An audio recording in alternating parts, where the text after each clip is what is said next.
বিরোধীরা বলছে এটা নাটক মঞ্চ চলছে, নাটক করছে এরা। না না, এটা আদৌ নাটক নয়। বিরোধীরা বলছে নাটক চলছে, কি বলবেন? বিরোধীরা তো অনেক কিছুই বলছে। কেন্দ্রীয় বঞ্চনার অভিযোগে কলকাতার রেড রোডে পশ্চিমবঙ্গের মুখ্যমন্ত্রী মমতা বন্দ্যোপাধ্যায় ধর্নাকে নাটক বলে কটাক্ষ করছিলেন বিরোধী দলনেতা শুভেন্দু অধিকারী। শুক্রবার সাংবাদিকদের মুখোমুখি হয়ে শুভেন্দুবাবু বলেন, এসব নাটকবাজি করে আর কোনো লাভ হবে না। 100 দিনের টাকা নিয়ে কলকাতা হাইকোর্টের প্রধান বিচারপতির বেঞ্চ বলে দিয়েছে যে কে চোর আর প্রকৃত প্রাপক শনাক্ত করবে 4 জন।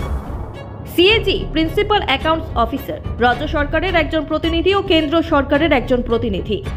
আমরা তো চাইব যত তাড়াতাড়ি সম্ভব দুধ থেকে জল বার করে অভিযুক্তদের গ্রেফতার করুন, সিবিআই এর হাতে তুলে দিন, আর বাকি লোকের পাওনা থাকলে দিয়ে দিন। ভোটের জন্য এসব ড্রামাবাজি করছে, কারণ কোচবিহার থেকে ভাতজংলা পর্যন্ত হেঁটে দেখেছেন বাজার খুব খারাপ। রেড রোড ধর্ণা মঞ্চ থেকে বিরোধীদের পাল্টা জবাব দিলেন তৃণমূল কংগ্রেস কর্মীরা। বিরোধীরা বলছে এটা নাটক মঞ্চ চলছে, নাটক করছে এরা। না না, এটা আদৌ নাটক নয়। এটা যে কেন্দ্র যে টাকাটা দিয়েছে, এই টাকাটা খালি জলের জন্য দিয়েছে। তো জল খেয়ে মানুষ খালি জল খেয়ে বাঁচবে না, ভাতও অন্য চাই, বুঝতে পারছেন? তার জন্য আমি বলছি এটা নাটক নয়, এটা বাস্তব। হকের লড়াই লড়ছে, এটা হকের লড়াই, এটা হকের লড়াই। বিরোধীদের তো কাজই ওইটা।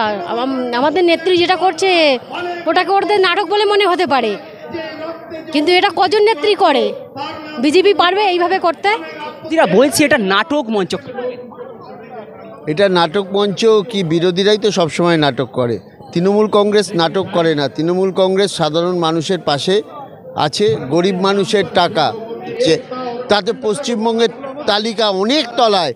যাদের কথা বলা হচ্ছে তাদের টাকাগুলো দিয়ে দিচ্ছে। একমাত্র আমাদের আবাস যোজনার টাকা, 100 দিনের টাকা, বিভিন্ন প্রকল্পের টাকা আটকে রাখছে। আমরা যদি নাটক করি তাহলে প্রমাণ করে দিক। আমরা দিল্লিতে গেছি, কৃষিমন্ত্রীর সাথে দেখা করেছি, তারা আমাদের সাথে দেখা করেনি।